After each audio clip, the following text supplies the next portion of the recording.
Hello friends, welcome back to the channel. आज और थोड़ा सा इम्प्रूवमेंट है तबीयत में। कल तक मोस्ट प्रोबेबली और बेटर होना चाहिए था। थोड़ा सा मैं कल शायद कैमरे के सामने आ पाऊँगा। अभी थोड़ा सा और इम्प्रूवमेंट चाहिए।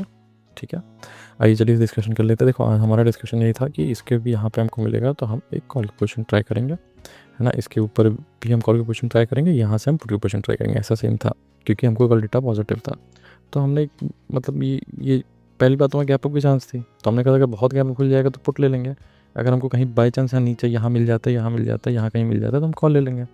तो हमने देखो यहाँ कहीं इस पूरे पर ट्रेड तो नहीं किया। इस कैंडल पर ट्रेड कर सकते थे आप, जो ये एक हाई बना था, क्योंकि आपको रेस रिस्क नीचे हो जाता।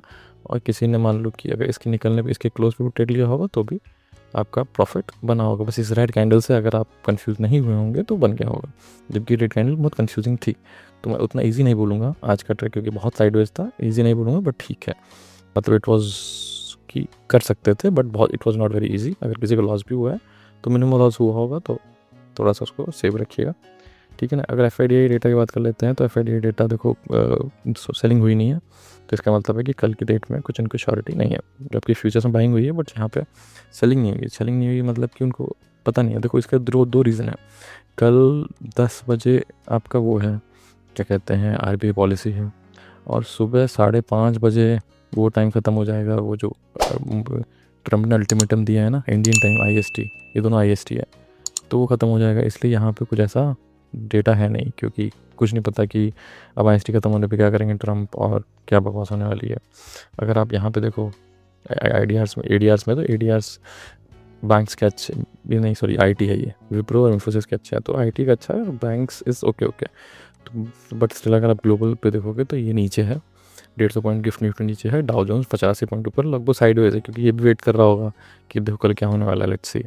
तो इसीलिए ऐसा है। तो आइए हम लोग डिस्कशन कर लेते हैं। अब देखिए, मैं आपको एक लाइन बनाने को बहुत इंपॉर्टेंट बोलूँगा। ये कैसे आप वो ड्रॉ कर सकते हैं, एक ट्रेंड लाइन, है ना। क्योंकि इस ट्रेंड लाइन पे आपको पता चलेगा कि हाँ, ये मामला ऊपर की तरफ हो रहा है, ठीक है। अब आपको ये समझ में आ गया कि हाँ, इस ट्रेंड लाइन को तो ब्रीच कर दिया है। अब आपको बहुत ही ईज़िली, अच्छा देखो, अगर आपको गैप डाउन मिलता है, अगर मान लो कुछ भी, देखो पॉलिसी है पहली बात तो 10% ही क्वांटिटी से ट्रेड करना है, 10% से ऊपर से क्वांटिटी से ट्रेड नहीं करना है। लिख देता हूँ, 10% से ही ट्रेड करना है, 10% के ऊपर से नहीं ट्रेड करना। पॉलिसी में कुछ भी हैफेज़ेड हो सकता है।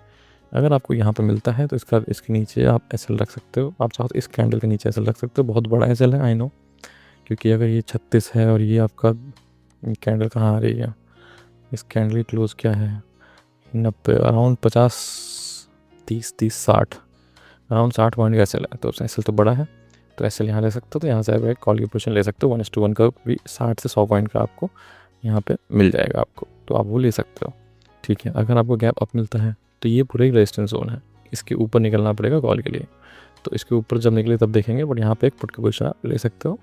आपको अगेन 50 पॉइंट मिल सकते हैं। अगर करीबन 23,250 के आसपास, आप 23,250 के आसपास एक पुट की पोजीशन ले सकते हो, 23,036 के आसपास एक पिक कॉल की पोजीशन ले सकते हो, है ना।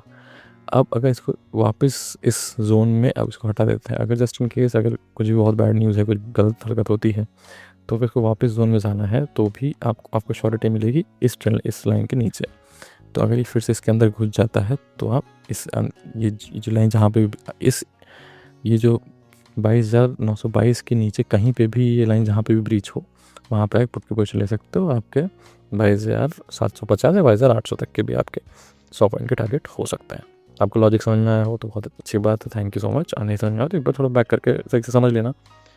मे बी मैं आपको सही से समझा ना पाता हूँ, बट ट्राई पूरी करता हूँ। और ज़रूरी नहीं होता कि अगर मुझे कुछ लॉजिक समझ में आ रहा है तो मैं अच्छा टीचर भी हूँ। तो मैं ट्राई कर रहा हूँ अच्छा टीचर बनने का। आपको जितना अच्छे से ईजिली समझ में आया तो उतना मेरे लिए अच्छा होगा, ठीक है ना। Thank you very much.